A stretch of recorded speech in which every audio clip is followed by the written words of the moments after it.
আসসালামু আলাইকুম। এখন শুনবেন সংবাদ শিরোনাম। সিনা সহ 10 শিল্প গ্রুপের ৭৬,০০০ কোটি টাকার সম্পদ জব্দ, জানিয়েছে বিএফআইও। বছর শেষে পাচার করা সম্পদ ফিরিয়ে আনার বিষয়ে অগ্রগতি। সেবা মাশুল বাড়ানোর পায়তারা চলছে, ব্যয় বাড়বে সব ধরনের গ্রাহকের। অনেকেই ব্যাংক বিমুখ হতে পারেন বলে শঙ্কা। $30 মিলিয়ন ইরানি ক্রিপ্টো ওয়ালেট জব্দ করেছে যুক্তরাষ্ট্র। অর্ধশত ব্যক্তি, প্রতিষ্ঠান এবং নৌযানের উপর নিষেধাজ্ঞা আরোপ। দিতেই শিশু নির্যাতনের ঘটনায় মূল অভিযুক্ত এখনো পলাতক। সাংসারিক বিষয় নিয়ে দুই ভাইয়ের স্ত্রীর মধ্যে কলহের জের। এতক্ষণ শুনছিলেন সংবাদ শিরোনাম। এখন শুনবেন শিরোনামে যেমনটি জানাচ্ছিলাম আপনাদেরকে যে ক্ষমতাচ্যুত প্রধানমন্ত্রী শেখ হাসিনা এবং 10 শিল্প গ্রুপের প্রায় ৭৬,০০০ কোটি টাকার সম্পদ জব্দ করা হয়েছে। সংবাদ সম্মেলনে এমন তথ্য জানিয়েছেন বিএফআইও এর প্রধান ইখতিয়ার উদ্দিন মোহাম্মদ মামুন। তিনি বলেছেন, এসব ব্যক্তি এবং প্রতিষ্ঠানের দেশের মধ্যে থাকা ৫৭,০০০ কোটি টাকার এবং বিদেশ থেকে ১৯,০০০ কোটি টাকার সম্পদ জব্দ করা হয়েছে। তিনি আরও জানিয়েছেন, দেশ থেকে যে সম্পদ চুরি হয়ে গেছে তা উদ্ধারের চেষ্টা চলছে। বছরের শেষ নাগাদ এই বিষয়ে সুখবর মিলবে। প্রশ্নের জবাবে তিনি আরও বলেছেন যে সন্দেহজনক হলেই ব্যাংক হিসাব ফ্রিজ করা হবে। অন্তর্বর্তীকালীন সরকারের কেউ করে থাকলেও সেটাও সামনে আসবে। অন্তর্বর্তীকালীন সরকারের সময় শেখ হাসিনার পরিবার এবং এস আলম নাবিল বেক্সিমকো সহ 10 শিল্প গ্রুপের অবৈধ সম্পদ অর্জন, কর ফাঁকি এবং অর্থ পাচার খতিয়ে দেখতে যৌথ তদন্ত দল কাজ করছে। তদন্ত প্রতিবেদনের আলোকে এরই মধ্যে সম্পদ জব্দ ছাড়াও মামলা, বিদেশ থেকে সম্পদ ফেরত আনতে আন্তর্জাতিক আইনি সহায়তা প্রতিষ্ঠানের সঙ্গে চুক্তিসহ বিভিন্ন উদ্যোগ চলছে। তাদের যে 11টি যে আমাদের অগ্রাধিকার ভিত্তিক যে মামলা আছে, ওই ব্যক্তিদের সংশ্লিষ্ট তাদের ৭৬,০০০ কোটি টাকার সম্পদ আমরা আদালতের আদেশের মাধ্যমে অবরুদ্ধ করেছি। তার ভিতরে ৫৭,০০০ কোটি টাকার সম্পদ হলো দেশে অবস্থিত আর ১৯,০০০ কোটি টাকার সম্পদ বিদেশে অবস্থিত। সংবাদ সম্মেলনে এমন তথ্য জানিয়েছেন বিএফআইও এর প্রধান ইখতিয়ার উদ্দিন মোহাম্মদ মামুন। তিনি বলেছেন, এসব ব্যক্তি এবং প্রতিষ্ঠানের দেশের মধ্যে থাকা ৫৭,০০০ কোটি টাকার এবং বিদেশ থেকে ১৯,০০০ কোটি টাকার সম্পদ জব্দ করা হয়েছে। তিনি আরও জানিয়েছেন, দেশ থেকে যে সম্পদ চুরি হয়ে গেছে তা উদ্ধারের চেষ্টা চলছে। বছরের শেষ নাগাদ এই বিষয়ে সুখবর মিলবে। প্রশ্নের জবাবে তিনি আরও বলেছেন যে সন্দেহজনক হলেই ব্যাংক হিসাব ফ্রিজ করা হবে। অন্তর্বর্তীকালীন সরকারের কেউ করে থাকলেও সেটাও সামনে আসবে। অন্তর্বর্তীকালীন সরকারের সময় শেখ হাসিনার পরিবার এবং এস আলম নাবিল বেক্সিমকো সহ 10 শিল্প গ্রুপে সেবা মাশুল বাড়ানোর পায়তারা চলছে। অন্তত 14 ধরনের সেবার উপর নতুন মাশুল আরোপ করতে চায় ব্যাংকাররা। এছাড়া কিছু কিছু ক্ষেত্রে বিদ্যমান সেবার মাশুল বাড়াতে চায়। এই সংক্রান্ত প্রস্তাব বাংলাদেশ ব্যাংকে পাঠিয়েছেন প্রধান নির্বাহীরা। এটি কার্যকর হলে ব্যয় বাড়বে সব ধরনের গ্রাহকের।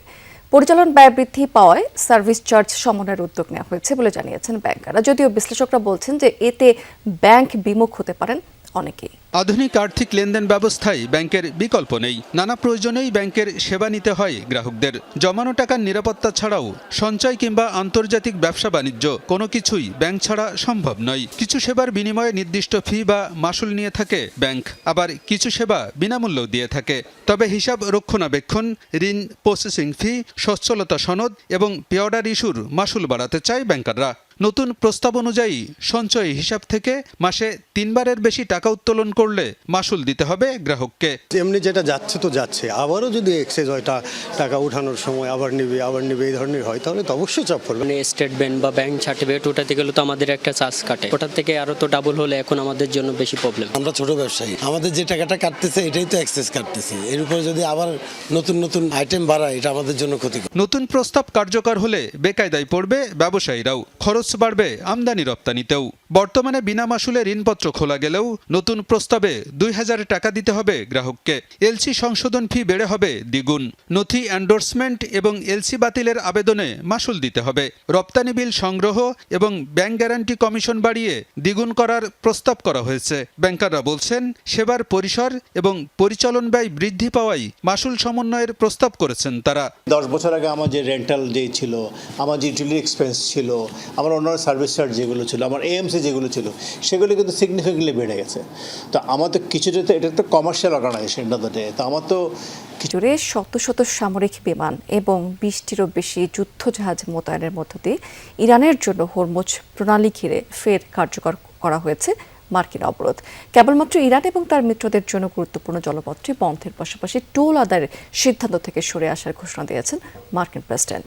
এদিকে সংঘাত এবং অবরোধ অব্যাহত থাকলে টার্গেট করা হবে ওয়াশিংটন এবং তাদের মিত্রদের ব্যবহৃত জ্বালানি রফতানির রুটগুলোকে।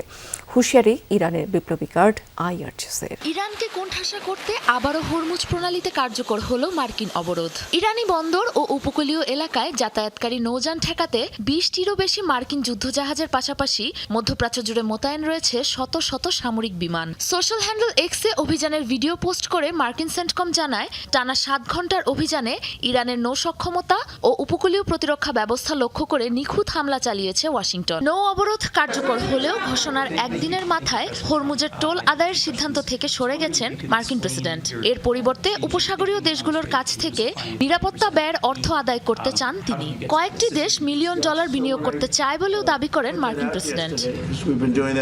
বহু বছর ধরে আমরা নিঃস্বার্থভাবে এই অঞ্চলটির নিরাপত্তায় কাজ করছি, বিনিময়ে কিছুই নিচ্ছি না।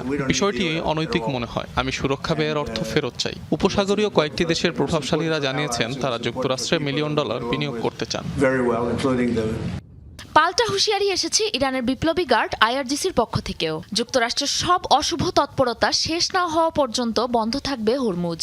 নিজেদের অক্ষমতা ঢাকতেই ইরানে হামলা চালিয়েছে যুক্তরাষ্ট্র, দাবি আইআরজিসির। অন্যদিকে শিপ ট্র্যাকিং ওয়েবসাইট কেপলারের তথ্য অনুযায়ী মঙ্গলবার প্রায় 20 লাখ ব্যারেল জ্বালানি নিয়ে হরমুজ অতিক্রম করেছে ইরান সংশ্লিষ্ট অন্তত 11টি জাহাজ।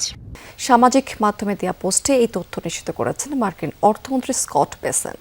তিনি জানিয়েছেন, নতুন নিষেধাজ্ঞার আওতায় দাবি ইরানের অবৈধ আর্থিক কার্যতে শিশু নির্যাতনের ঘটনায় অভিযুক্ত চাচি লতা বেগমকে এখনো ধরতে পারেনি পুলিশ। তবে আটক করা হয়েছে তার স্বামী ও বাবাকে। 2 মাসের শিশুর উপর নির্যাতনের ভিডিওটি ছড়িয়ে পড়লে আলোচনা সমালোচনার ঝড় ওঠে সামাজিক যোগাযোগ মাধ্যমে। এই ঘটনায় 3 জনের বিরুদ্ধে মামলা করেছে সমাজসেবা কর্মকর্তা। নরসিংদীর ছড়িয়ে পড়া একটি ভিডিও নিয়ে দিনভর আলোচনা সমালোচনার ঝড় সামাজিক যোগাযোগ মাধ্যমে। ভিডিওটিতে দেখা যায় 2 মাসের এক শিশুর উপর নির্যাতন চালাচ্ছেন তারই আপন চাচি। সোমবার সদর উপজেলার পাইকারদি গ্রামের কাউসার মিয়ার বাড়িতে এই ঘটনা ঘটে। শিশুর মা জানান, ভুক্তভোগী শিশুটি প্রায় অস্বাভাবিকভাবে কান্নাকাটি করত। এতে মায়ের সন্দেহ হয় তার অনুপস্থিতিতে কেউ শিশুটিকে নির্যাতন করছে।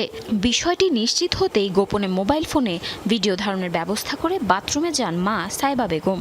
রাগে একটু আমাদের 2 ভাইয়ের মধ্যে একটু ঝগড়া হয়েছিল ওই দিন, ওই রাগে একটু করছিল হয়তো। 5 বছরের বাচ্চা আছে, বাচ্চা অনেক সময় ওরে আমার শাশুড়ি তখন বাড়ি ছিল না, তো বাচ্চা অনেক সময় আসে, ও তো ছোট বাচ্চা বুঝে না। তো আমি জাস্ট রাইখা গেছি যাতে ওর আমি দেখতে পাই যাতে কোনো ক্ষতি যাতে না। পরে ভিডিওতে দেখা যায় শিশুটির আপন চাচি